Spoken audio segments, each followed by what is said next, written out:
ഇന്നപ്പോൾ നമ്മൾ എന്തായാലും ഒരു ലക്ഷ്യസ്ഥാനം വെച്ചിട്ടാണ് കേട്ടോ പോകുന്നത്. കാരണം എപ്പോഴും കറങ്ങി മടുത്ത് കാറിൽ പെട്രോൾ തീരുന്നത് മാത്രം മെച്ചം. എന്നിട്ട് ലാസ്റ്റ് നമ്മൾ വന്ന് കയറുന്നത് ഏറ്റവും പൊട്ടക്കടയിലായിരിക്കും ഗൈസ്.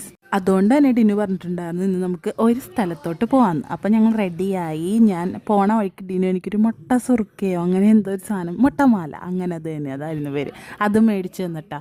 എന്തായാലും അത് അടിപൊളി ടേസ്റ്റൊക്കെ ആയിരുന്നു. അപ്പോൾ നമ്മളിന്ന് പോകുന്നത് ഫോർട്ട് കൊച്ചിയിലോട്ടാണ് ഗൈസ്. അതെപ്പോഴും അങ്ങനെ തന്നെയാണല്ലോ, ഫോർട്ട് കൊച്ചിയാണ് കേട്ടോ നമ്മൾക്ക് ഏറ്റവും ഇഷ്ടപ്പെട്ട സ്ഥലം. അപ്പോൾ ഈ ഒരു പ്ലേസ് ഇവിടെ ആണെങ്കിൽ നമുക്ക് ഫ്രഷ് എന്നല്ല, എന്നാലും മീൻ നമുക്ക് പൊള്ളിച്ച് നമ്മുടെ ഇഷ്ട രീതിയിലൊക്കെ അവർ ഉണ്ടാക്കി തരും. നമുക്ക് ഇഷ്ടപ്പെട്ട മീൻ സെലക്ട് ചെയ്താൽ മതി.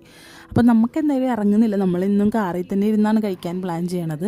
അപ്പോൾ ഡിനു പോയിട്ട് ഏത് മീനാണ് വേണ്ടതെന്നൊക്കെ ചോദിച്ചിട്ട് എന്നെ വിളിച്ച് ചോദിച്ചു.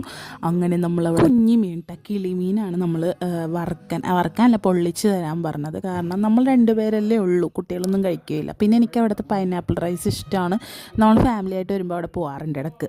അങ്ങനെ ഒരു പൈനാപ്പിൾ റൈസും ഒരു കുഞ്ഞൻ ഫിഷ് പൊള്ളി, അതൊക്കെ കാറിലിരുന്ന് തന്നെ കഴിച്ചിട്ട്. അപ്പോൾ കാറിൽ നിന്ന് കഴിക്കുമ്പോൾ നല്ല രസമൊക്കെ തന്നെയാണ്. പിന്നെ കാറ് മൊത്തം ആക്കും. പക്ഷെ എല്ലാവർക്കും ഇഷ്ടപ്പെട്ട്.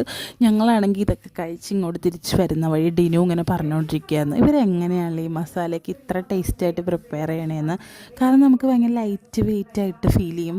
സാധാരണ എന്ത് ഫുഡ് കഴിച്ചാലും നമുക്ക് ഹെവി ആയിട്ട് തോന്നുമല്ലോ. പക്ഷേ ഇവിടെ നിന്ന് എപ്പോൾ കഴിച്ചാലും അതെ, കുറച്ച് കോസ്റ്റ്ലിയാണ്. കുറച്ചെന്ന് പറഞ്ഞാൽ നമുക്ക് അഫോർഡ് ചെയ്യാൻ പറ്റും കേട്ടോ, അത്ര വലിയ കോസ്റ്റ്ലി അല്ല, അത്യാവശ്യം നമുക്ക് അഫോർഡ് ചെയ്യാൻ പറ്റുന്നൊരു രീതിയിലാണ്. അങ്ങനെ അതൊക്കെ കഴിച്ചു. ഈ പൈനാപ്പിൾ റൈസിനൊക്കെ 80 രൂപയുള്ളൂ, അതൊക്കെ നല്ല അഫോർഡബിളാണ്.